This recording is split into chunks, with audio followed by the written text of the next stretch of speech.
일주일 전 고속도로 위에서 벌어진 사고입니다. 네, 제보자는 지난달 26일에 월요일 아침 8시 49분쯤에 성남 장원 고속도로에서 성남 방면으로 향하고 있었습니다. 그런데 1차선을 달리던 한 SUV 차량이 계속 중앙 분리대를 들이받았다고 합니다. 이렇게 반복적으로 들이받으면서도 굉장히 빠른 속도로 달렸다고 하는데요. 처음에 졸음 운전인가 싶었지만 나중에는 거의 중앙 분리대를 차로 긁으면서 주행을 하는 거 보고 경찰에 신고를 했다고 하고요. 또 SUV 차량 속도가 조금 줄어들었을 때 이 제보자가 본인의 차량으로 이 해당 차량을 막아 세웠다고 합니다. 그렇죠. 뭐 졸음운전이면 한번 이렇게 팍 하면 진짜 정신 차리지 않습니까? 그런데 계속 저러잖아요. 자, 차량 블랙박스에는 당시 상황 아까 보신 것처럼 고스란히 담겼습니다. 화면 함께 보시면서 제보자 얘기 들어보시죠. 그러니까 전방에 이제 뭐 흰색 차량 한 대가 흔들리더라고요. 그래서 뭐 졸음운전인가 약간 좀 이상한 생각이 좀 들었어요. 아니나 다를까 거의 가까이 오니까 이 차량이 제 차선으로 끼어드는 거죠. 그러자마자 그 차가 중앙 분리대를 박더라고요. 뭔가 이상하다 이제 생각을 하고 가고 있는데 이 차가 다시 중앙 분리대를 또 박기 시작하는데 이게 브레이크 등이 안 들어오는 거 보니까 위급 상황인 것 같아서 일단 바로 경찰에 전화를 했고 최대한 따라가려고 이제 했어요. 그러면서 이제 이 차가 계속 중앙 분리대를 계속 박으면서 가고 있었고요. 파편들 날아오고 막 그랬었거든요. 그러면서 이제 순간적으로 생각이 들었어요. 그러니까 저 사람 지금 의식을 잃은 것 같은데 지금 빨리 세우지 못하면 또 저기 직진 코스에서 또 막 달려갈 것 같은 거예요. 차선 변경 시도를 해가지고 들어가서 이제 그때 차량을 딱 막은 거죠.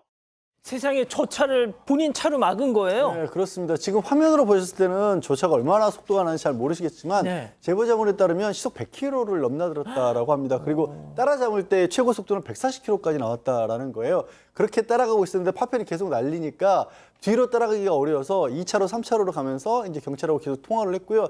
가만히 보고 있으니까 이 좀 구워진 구간에서 시속 60에서 80km 정도로 줄어들었대요. 그래서 이분이 이때 놓치면 더 큰일 나겠다 싶어서 자신의 차로 저걸 막아 세웠던 겁니다. 세상에. 다행히 제보자분이 다치지는 않았는데 차량 수리비만 한 260만 원 가량이 나왔다고 하네요. 박 교수님, 저 사고 차량 도대체 왜 저런 거예요? 네. 그러니까 맨 처음에는 긴급한 어떤 건강상의 문제가 있나 보다. 그러고 이제 차를 막으셨잖아요. 그래서 이분께서 본닛을 밟고 뛰어가셔서 이 사람을 구하려고 막 했는데 보니까 의식이 없으시더라는 거예요. 그래서 보니까 이제 문도 당연히 닫혀 있는데 뭔가 이러고 봤더니 극단적인 선택을 하려고 한 정황들이 이렇게 발견이 됐습니다. 굉장히 좀 안타까운 사연이 있으신 것 같은데요. 어쨌든 운전자는 정신을 잃었으니까 병원으로 실려는 갔어요. 생명엔 다행히 지장이 없다고 합니다. 하지만 아직 의식은 회복하지 못한 상태라고 합니다. 자, 저 사고 차량을 본인이 경차를 타고 있었는데 그걸로 막으신 겁니다. 세상에. 자, 그런데 문제는 이 사고 이후에 생겨났다는 겁니다. 체크포인트 짚어보죠. 보험 처리 안 돼요. 자, 바로 이것 때문에 저희한테 제보를 주신 건데요. 직접 들어보시죠. 그러니까 이게 보통 일반적인 경우에는 또 이제 심정지나 아니면 뭐 심근경색이나 아니면 뇌졸중이나 이런 걸로 이제 쓰러지면 사실 그게 면책 사항은 아니니까 보통 그게 보험 처리가 될 거잖아요. 제가 이제 뭐 그 차량에 있으신 분이 뭐 어떤 상태인지 확인을 하고 구한 건 아니니까 구조를 하고 보니 이제 뭐 어쨌든 안 좋은 선택을 하신 거고 이제 면책이다. 그래서 뭐 죄송하지만 해드릴 수가 없다 이렇게 얘기를 했고 뭐 그래서 뭐 자차를 하면 되지라고 했는데 자차의 경우에는 또 제가 고의로 사고를 냈기 때문에 어떤 보험사는 못 해준다. 뭐 이 입장인 거고. 박 변호사님, 좀 해줘라 좀. 진짜. 문제가 좀 있습니다. 이제 보험 약관에 거의 일률적으로 적용되는 게 뭐냐면 보험 사고는 고의적 사고면 안 돼요. 과실 교통사고여야 되고 이 가능한데 또 면책의 약관에 항상 들어있는 게 뭐냐면 그러니까 생명을 스스로 끊으려 했을 때 이런 경우는 보험 적용을 받지를 못합니다. 그러니까 두 가지 다 걸린 거예요. 첫 번째, SUV 차량은 스스로 목숨 끊으려고 한 게 보이기 때문에 면책사유에 해당하게 되고요. 또 지금 이 차량, 이 지금 앞에 막았던 우리 제보자 차량은 가서 이제 막았는데 교통사고를 일부러 낸 겁니다. 어쨌든 간에 고의적으로. 이거 가서 사고 난 게 아니잖아요. 그렇기 때문에 고의 사고 낸 거기 때문에 자기 차량 손해를 받을 수가 없습니다. 그래서 두 군데 다 받을 수가 없으니까 문제가 되는 상황입니다.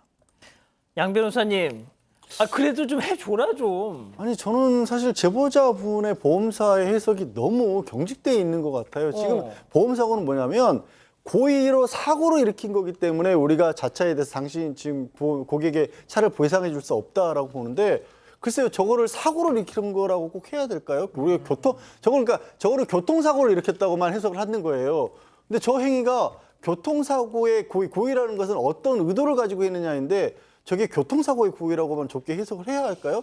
그렇게까지 좁게 해석할 때는 주로 형사처벌을 할 때는 엄격하게 따지는 건데 저 경우에는 이게 더 큰 피해를 막기 위해서 이게 나섰던 거 자기 생명을 걸고 한 행동 아니겠습니까? 근데 저거를 저렇게 그리고 저는 보험사 측에 말씀드리고 싶은 게 이걸 해줬다고 해서 전례가 생겨서 다른 사람들이 나도 다른 사람 사고 막기 위해서 내 차 망가서 저렇게 할 거 안 그래요. 맞아. 저거 해주고 오히려 보험회사에서 미담으로 홍보용으로 쓰세요. 저는 훨씬 더 해줄 것 같아요. 맞아. 예, 해주세요 좀. 자, 뭐 그건 그렇고 일단 SUV 차량 그 운전자 일단 상태가 지금 어떻습니까? 네, 제작진이 이천경찰서에서도 문의를 해봤는데요. 이 SUV 차량 운전자는 다행히 생명에는 지장이 없지만 의식이 없는 상태로 중환자실에 있었는데 조금 호전이 됐다고 합니다. 하지만 현재 어떤 상태인지는 정확하게는 알지 못한다고 하고요. 그러면서 앞으로 경과를 지켜보고 조사할 예정이라고 전했습니다. 또 자신의 차로 SUV 차량을 막아선 제보자에 대해서는요. 이천경찰서에서 감사장을 수여할 예정이라고 합니다. 자, 지금 말씀 드리신 것처럼 수리비도 내돈내산으로 해야 될지 모르는 상황입니다. 거의 그렇게 갈 거예요. 저희가 암만 방송에서 이렇게 얘기해도 보험사는 꿈쩍도 안 할 겁니다. 자, 그래서 저희가 나중에 또 이런 일 생기면 어떻게 하실 거냐. 저 같으면 안 하죠. 여쭤봤습니다. 들어보시죠. 주변에서 왜 이런 일을 했느냐라고 하면서 저를 많이 다 걱정을 해주셨고요. 이번 일도 뭐 어떤 생각을 하고 했던 건 아니고 행동이 바로 그냥 나왔던 거라서 아마 다시 이런 일이 있다면 또 할 것 같습니다. 그 상대 차량이 어떤 응급 상황이라고 생각을 했었어요. 그런데 막상 이제 구조를 하고 보니까 안타까운 좀 선택을 하신 것 같더라고요. 근데 뭐 병원에 지금 아직 의식을 깨어나지 못하고 있다고 하는데 빠르게 좀 쾌유하셨으면 좋겠습니다. 아, 교수님 저 와중에도 지금 그냥 그분 지금 걱정하고 계셔. 그러니까요. 네. 이분 진짜 한번 어떤 분인지 뵙고 싶네요. 네. 이게 지금 거의 행동이 바로 나왔다라고 얘기했는데 이 정도면 우리가 뭐 우리 아이가 위기에 처해 있다든가 우리 가족이 위험에 처해 있다든가 할 때 본능적으로 무의식적으로 나오는 수준으로 누군가를 도왔다는 거거든요. 그리고 사진 보면 지금 막은 차량이 경차예요. 그럼 본인이 위험할 수도 있었는데 그럼요. 고속도로에서 이렇게 누군가 타인을 위해서 이렇게 희생할 수 있는 사람이 아직까지도 우리 사회에 이런 의인이 있구나, 정의로움을 가진 사람이 있구나, 이런 훌륭한 인성을 가진 사람이 있구나라는 생각이 들어서 굉장히 뿌듯하고 흐뭇하네요. 양 변호사님, 아까 말씀하신 거 다시 한 번만 말씀해 주세요. 이거 광고에서 차라리 그냥 보험사. 아니 제가 말씀드릴게요. 다시 한번 말씀드리자면 저게 꼭 교통사고를 일으켰다고 볼 일이 아니잖아요. 그리고 저런 일에 있어서 보험 처리를 해준다고 해서 누가 앞다퉈서 나도 남 돕기 위해서 내 몸 던져서 차 망가뜨릴래 이렇게 따라할 사람이 있지 않을 거 아닙니까? 안 따라해. 그러니까 이거 경찰서에서 감사장도 받았으니까 홍보용으로 쓰세요. 훌륭한 사례. 그리고 보험 광고 하세요. 이 말씀 드릴 네. 차량 회사에서 작은 차지만 경차지만 SUV도 살릴 수 있다. 그렇게 하세요. 그것도 좋습니다. 우리 차 이렇게 경차지만 튼튼하다. 해보세요. 네. 어이구 가고 있네. 모닝이네? 그 얘기하면 안 되죠. 네. 아무튼 뭐 보험사가 됐든 차 회사가 됐든 이분 이렇게 두실 겁니까 이거? 예.